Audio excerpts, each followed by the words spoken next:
I've been talking a lot lately about permaculture and urbanism and the need to get them together. If you're not familiar with one or the other of those, or if you're like many viewers, you might be a little fuzzy on the difference between urban permaculture and permaculture urbanism. And if that's you, not to worry, I've got you covered.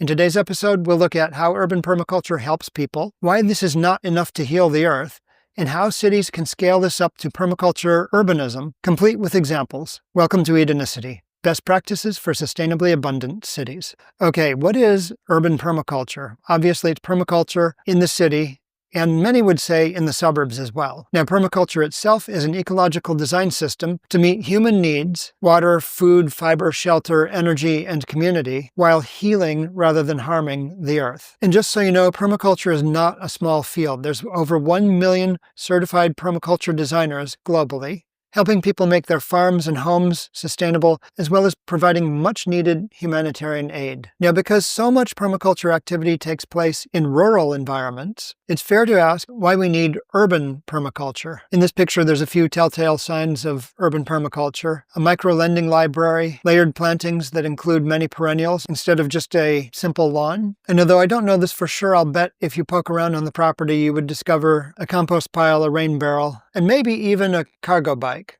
Been there, done that. The advantages of urban permaculture are that it makes homes and gardens much more efficient in their use of energy and water through energy upgrades such as insulation and solar power, as well as greywater systems, rainwater catchment, trenches, and other earthworks that catch, spread, and soak rainwater into the landscape, reducing the need for irrigation. In this way, permaculture is both a design system and a lifestyle that reduces waste and pollution. The earthworks create water security. The perennial and annual food crops provide a greater degree of food security, which is really key in many cities where so many people live in food deserts, where a grocery store is quite far away. Urban permaculture is something that you can share with neighbors and do at the neighborhood level, as I've discussed in prior episodes. And when that happens, this creates resilient communities in its own right, just because you know that many more people who can be of assistance in disasters or emergencies. Of course, permaculture involves plenty of sustainable living skills, not the least of which is gardening, and it builds the political will for change in the city, as I described in a recent episode.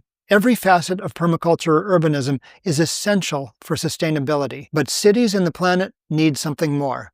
Because the reality of the situation is that we use half the land on Earth, and we've wiped out half the life on Earth. But cities use only 3% of the land, up to 80% of which is devoted to cars. Meanwhile, the world's urban population is growing by 200,000 people per day, according to the United Nations. For these reasons and more, we must redesign the systems that keep us alive at the city scale, and not just build more detached houses and try to retrofit them for sustainability later. Now, the whole point of urbanism is to make cities more livable, and some of the tools that you'll see in modern urbanism are public transit systems, zoning for, in some cases, car-free or mixed use, or mixed income, or multifamily housing, or all of the above combined, layering food, water, and energy production into public infrastructure, and replacing storm drains with restored creek beds and water retention basins. These are all topics that come up fairly frequently in urbanism, but for sustainable abundance, public planning must combine permaculture, which is a much deeper ecological understanding of systems, at scale,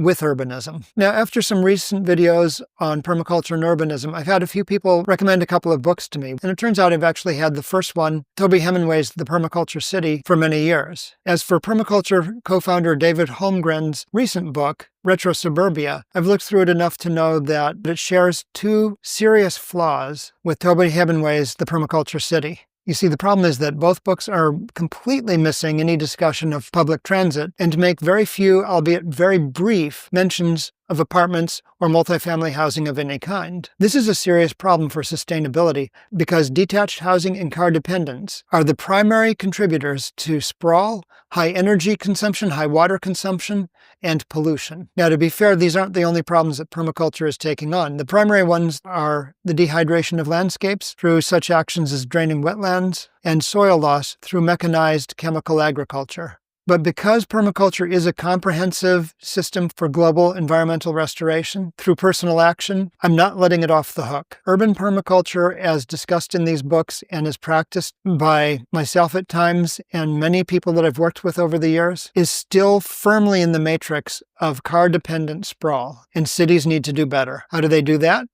Through permaculture urbanism. Now, I've talked about this in recent episodes, but I thought I would go just a little bit deeper into the numbers so you can see how much permaculture urbanism can transform cities. And as I did in a recent episode, I've color-coded it according to which is permaculture and which is urbanism. Urbanism gives us active and public transit that uses 1/10 of the land, energy, and money, and up to 1/40 the materials that cars and car infrastructure require. It's also healthier, cleaner, and at least 800 times safer than cars when our means of public transport don't have to interact with cars, for example, at crossings. Urbanism is also coming to favor mixed-use, walkable neighborhoods that meet more of your needs nearby, which in itself reduces the demand for transit and multiplies the safety and energy-saving effects of transit. From permaculture, we have composting and gray water that replenish and rehydrate soil. From urbanism, we know that apartments use 1/8 of the energy and 1/30 of the land as detached houses. Permaculture's